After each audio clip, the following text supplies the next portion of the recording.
Last out of question that you have tribal belt like issue controversy. এটা কথা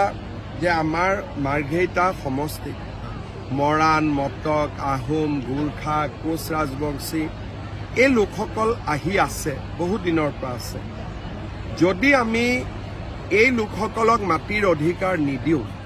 এই অঞ্চলটোত এদিন বিক্ষোভৰ অগনি জ্বলিব আৰু এই বিক্ষোভে আমাক সকলোকে অশান্ত কৰিব জনজাতি লোকসকলৰ মাটি ইয়াত সুৰক্ষিত আছে সুৰক্ষিত থাকিব তেওঁলোকৰ মাটিত কোনো অসুবিধা নহয়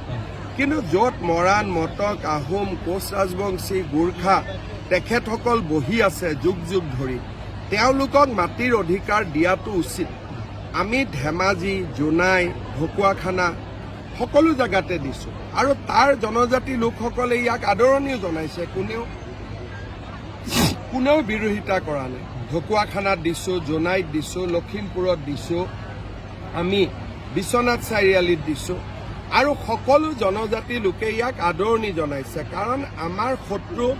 আহোম মৰাণ মটক গোৰ্খা কোচ ৰাজবংশী নহয় আৰু জনজাতি আৰু আমি অসমৰ খিলঞ্জীয়া জাতি সত্তা